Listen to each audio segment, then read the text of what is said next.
রাহুল বলে ডাকুন স্যার নয়। কংগ্রেস সভাপতির কথায় লজ্জায় রাঙা কলেজ পড়ুয়া।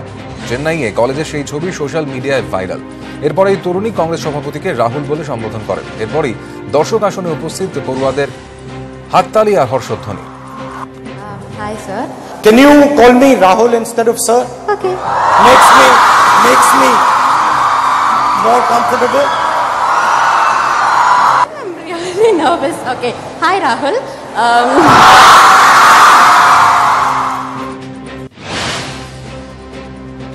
মুমূর্ষু রোগীকে হাসপাতালে ভর্তি না করার অভিযোগ উঠল মুকুন্দপুরের একটি বেসরকারি হাসপাতালের বিরুদ্ধে। বুধবার রাতে ক্যানিং থেকে শ্বাসকষ্ট নিয়ে ওই হাসপাতালে আসেন আশরাফ আলী গাজী।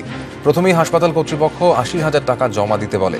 টাকা জমা না করলে রোগীকে ভর্তি নেওয়া হবে না বলে জানিয়ে দেওয়া হয়। এরপর পুলিশি হস্তক্ষেপে ওই রোগীকে ভর্তি নেয় হাসপাতাল।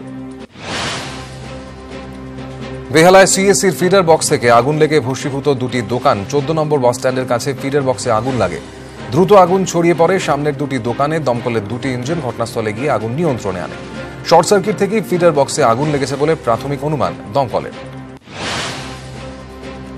বড় বাজারে ভেজাল দুধের কারবার। রাসায়নিক মিশিয়ে তৈরি গুঁড়ো দুধ নামী সংস্থার প্যাকেটে ভরে বাজারে বিক্রি।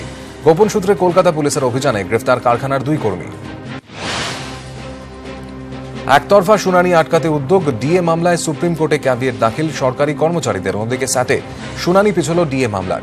স্যাটে 18 এপ্রিল ডিএ মামলার শুনানি। পদ্ধতির জটিলতার জন্য আটকে ডিএ ভবিষ্যৎ। বাগুইআটিতে নার্সিংহোমে ভাঙচুর। নার্সিংহোমে ট্রমা ইউনিট না থাকায় দুর্ঘটনায় জখমকে প্রাথমিক চিকিৎসা করে রেফার করায় নার্সিংহোমে ভাঙচুর চালায় আহতের আত্মীয়রা। পুলিশ এসে পরিস্থিতি নিয়ন্ত্রণ করার চেষ্টা চালায়। 8 জনকে গ্রেফতার করে পুলিশ। শুল্ক দপ্তরের অভিযান। হাইড্রোরের একটি গুদাম থেকে উদ্ধার ৬,৭৯০ কেজি লাল চন্দন কাঠ, যার বাজার মূল্য প্রায় ৩.৫ কোটি টাকা।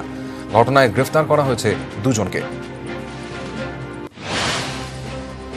সল্টলেকে নিউটাউনগামী এসি বাসে আগুন। আতঙ্কে হুড়োহুড়ি করে বাস থেকে নেমে যান যাত্রীরা, তবে কেউ আহত হননি। শর্ট সার্কিট থেকেই আগুন বলে প্রাথমিক অনুমান। বাসটি সম্পূর্ণ ভস্মীভূত হয়ে যায়।